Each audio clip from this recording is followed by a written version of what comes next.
عبداللہ حمید گل صاحب، یہ جو اس وقت کشمیر میں جو کچھ بھارت پچھلے کئی دہائیوں سے کر رہا ہے وہ تو دنیا کے سامنے ہے ہی، اور یہ کوئی ڈھکی چھپی بات نہیں ہے۔ اب تو بھارت کینیڈا میں ایکسپوز ہو چکا، اب تو بھارت قطر میں، امریکہ میں ایکسپوز ہو چکا۔ امریکن پریزیڈنٹ نے اپنا دورہ ملتوی کر دیا، کوارڈ کی میٹنگ اس سلسلے میں بھارت میں نہیں ہو سکی۔ تو اتنا کچھ ہو رہا ہے، لیکن یہ جو کشمیر میں بھارت کے مظالم ہیں وہ رکنے کا نام کیوں نہیں لے رہے؟ یہ ہر 8 10 15 20 سال بعد کوئی ایسی حرکت بھارت کر دیتا ہے کہ وہاں پر پھر ظلم کے پہاڑ نئے سرے سے توڑے جاتے ہیں۔ 5 اگست 2019 کے بعد تو صورتحال بہت بدل چکی ہے، اب آگے کیا ہونے جا رہا ہے؟ کیا لگ رہا ہے آپ کو؟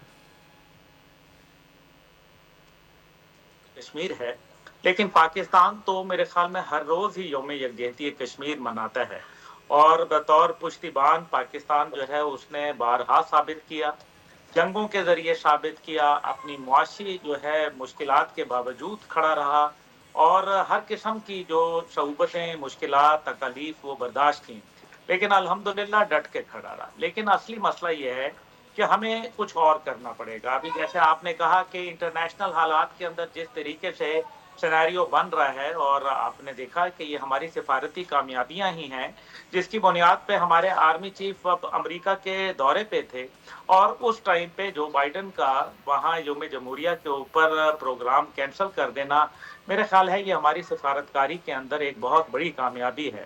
لیکن دوسری طرف یہ ہے کہ ہم نے عالمی برادری کو دیکھ لیا۔ جس عالمی برادری کی بات کرتے ہیں، میرے خیال میں عالمی دنیا کہیں بجائے اس کے کہ عالمی برادری کہیں، کیونکہ برادری نام کی کوئی چیز نہیں رہ گئی۔ ہم نے OIC کے اجلاس بھی دیکھ لیے، ہم نے یہ بھی دیکھ لیا کہ سشما سوراج کو OIC کے اجلاس میں بلایا گیا بطور بھارت کی وزیر خارجہ، انہوں نے شریک ہوئی وہاں۔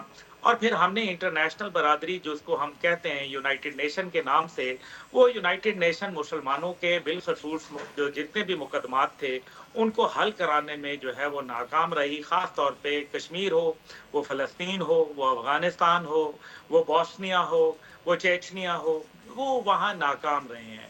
اس لیے اب جو ہے وہ ان لوگوں کو ہمیں خود اپنا جو ہے معاملہ ٹھیک کرنا پڑے گا۔ ایک تو یہ ہے کہ بھارت، ایک بات تو ثابت ہو گئی کہ 9 لاکھ فوج کی سنگینوں کے سائے وہ کشمیری قوم کی حریت کے جذبے کو دبا نہیں کر سکے، مدھم نہیں کر پائے۔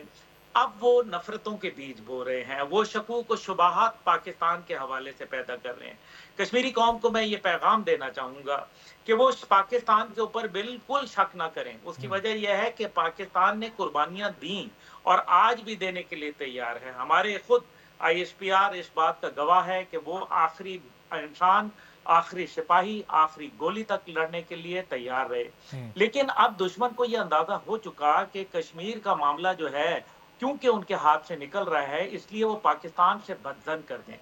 جو میرے لیے ایک انتہائی تشویش کی بات ہے وہ یہ ہے، جس کا میں پرچار پچھلے 4 سے 5 سال سے کر رہا ہوں، اور عبداللہ خان صاحب بھی اس کے گواہ ہیں۔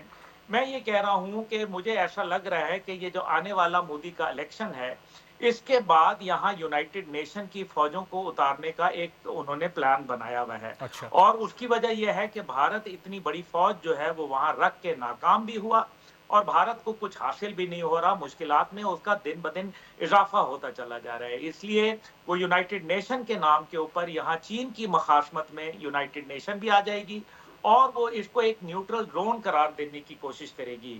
ہمیں یہ بات پہلے سے ہی یونائٹڈ نیشن اور دیگر فورمز کے اوپر اجاگر کرنی ہے۔ اس کی وجہ یہ ہے کہ اگر ہم نے یہ تاخیر کر دی تو پھر یہ ہے کہ بھارت نے آرٹیکل 370 اور 35A کے خاتمے کے بعد اب جو ہے وہ ایک نیا جو سازش چلے گا، وہ یہ کہے گا کہ جی اب آؤ پلیبسٹ کروا لو۔ اس ٹائم پہ 4.2 ملین لوگوں کو وہاں بسانے کا منصوبہ ہے، اور اس کے اندر کافی حد تک ان کو کامیابی بھی ملی ہے، اور اس کے بعد وہ یونائٹڈ نیشن کا کہ حق خود ارادیت کا ایک ڈھونگ رچائیں گے، اور وہاں آبادیاتی نقشہ تبدیل کرنے کے بعد یہ سارا کا سارا معاملہ جو ہے ہمارے لیے پھر ایک نیا چیلنج بن جائے گا، اور کشمیریوں کے لیے بھی چیلنج بن جائے گا۔ بالکل۔ سبسکرائب کریں اور بیل دبائیں تاکہ کوئی خبر رہ نہ جائے۔